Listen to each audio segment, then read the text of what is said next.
जी बिल्कुल, मैं इस वक्त मौजूद हूँ कराची के एक ऐसे कैफे के अंदर जहां पर आके आपको तकरीबन एहसास होगा कि आप 20 से 22 साल पीछे चले गए। वो दौर जब था जब मोबाइल नहीं होता था, लोग अपनों के करीब होते थे, अपनों की बातें सुनते थे, कुछ अपनी कहते थे।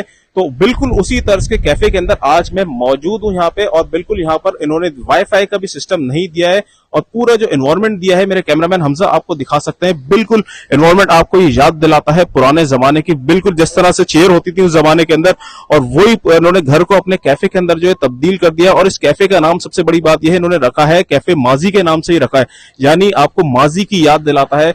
आजकल हम लोग देखते हैं कि मोबाइल के आ जाने से जो है दूर के लोग जो है वो करीब हो गए और अपने जो है वो काफी ज्यादा दूर हो गए। तो ये इन्होंने ऐसा एनवायरनमेंट दिया है ताकि लोग अपने प्यारों के साथ, अपने रिश्तेदारों के साथ जब यहाँ पर आते हैं तो सिर्फ अपनों की बातें करें, एक दूसरे से बातें करें और मोबाइल से थोड़ी देर के लिए दूर हो जाए। तो जिनका ये कैफे है, मैं चाहूंगा कि हम इनसे बात करें। हमारे साथ मौजूद भी। अस्सलाम वालेकुम जनाब, सबसे पहले अपना नाम बताएं, क्या नाम है? आसिफ मेरा नाम है। अच्छा आसिफ साहब, ये बताएं कि आपको कैसे ख्याल आया कि घर के अंदर इस तरह से कैफे खोले? और लोग तो आजकल अपने कैफे को बहुत ज्यादा जदीद बनाने के जद्दोजहद में लगे रहते हैं, वाईफाई, टीवी, ये वो इकोसिस्टम वगैरह। तो आपने इसको पुराने तर्ज पे क्यों बनाया? पुराने तरह से बनाने की वजह जो थी वो मेन यही थी कि घर पुराना था, तो इसमें हम कोई नई चीज़ें करना नहीं चाह रहे थे, सिर्फ कंटेम्प्रेरी लुक नहीं देना चाह रहे थे, इसको हमने ओल्ड ट्रेडिशनल लुक पे ही रखा। और सिर्फ जो हमने इसमें एफर्ट की थी वो ये की थी कि प्लांटेशन जो जैसे पहले हुआ करती थी 1975 में जब ये घर बना था, तो उस ज़माने में ये घर, ये पूरा इलाका जो है बहुत हरा भरा होता था। तो बस हमने यही सोचा कि इसको जो है मज़ीद और प्लांटेशन कर दी जाए।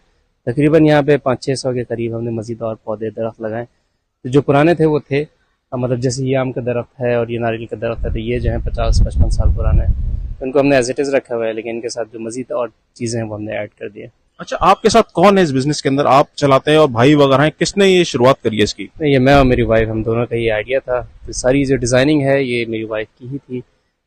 ओवरऑल सारा कॉन्सेप्ट तो मेरा जो था वो सारा एक्सपर्टीज जो मशीन के ऊपर, ये जो हमने चीज़ें रखनी थी मेन्यू के हवाले से, तो वो उस पर थी। अदरवाइज कैफ़े की डिज़ाइनिंग के ऊपर जो है ये सारा जो है मेरी वाइफ का ही था। अच्छा, आपके इस कैफे के अंदर लोगों को क्या क्या चीजें मिलनी है? लोग यहाँ पर आएंगे, क्या क्या चीजों से लुत्फ अंदोज हो सकते हैं?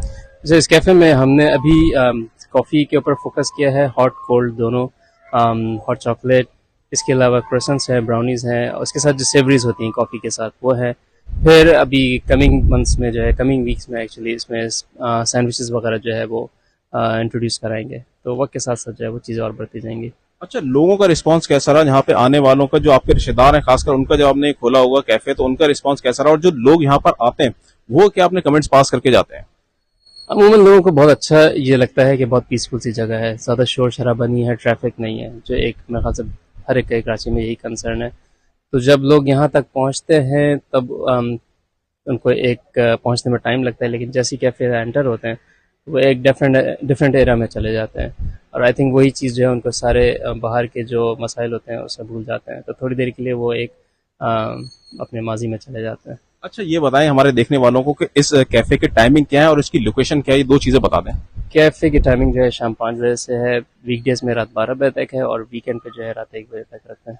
अपनी फैमिली के साथ आते हैं तो आराम से थोड़ी देर के लिए यहाँ पे बैठ सकते हैं, आपके बच्चे जो है यहाँ पे एंजॉय कर सकते हैं। और उनको लाइब्रेरी भी मैं चाहूंगा, एक छोटी सी इन्होंने किताबें भी रखी हुई है यहाँ पे, ताकि वो भी अगर कोई बुक्स वगैरह यहाँ पे पढ़ना चाहे तो बुक्स वगैरह भी पढ़ सकता है। यानी आपको एक ऐसा एरा मिलेगा, वो एरा जो खासकर 90s के किड्स जो हैं उसको बहुत अच्छी तरह याद करते होंगे, फिर 90s से पहले जो बड़े थे उनको इस जगह पे आके यकीनन वो पुराना माहौल, वो पुराना घर का एनवायरनमेंट जैसे होता था, सहन होता था, घर के अंदर दरख्त होते थे। आजकल तो सिक्योरिटी पॉइंट ऑफ व्यू के हवाले से लोगों ने इन चीजों को बिल्कुल खत्म कर दिया है। तो इस जगह पे आके कुछ देर के लिए सही आप अपने माजी में चले जाएंगे, जैसा कि इस कैफे का नाम भी यही है कि कैफे माजी।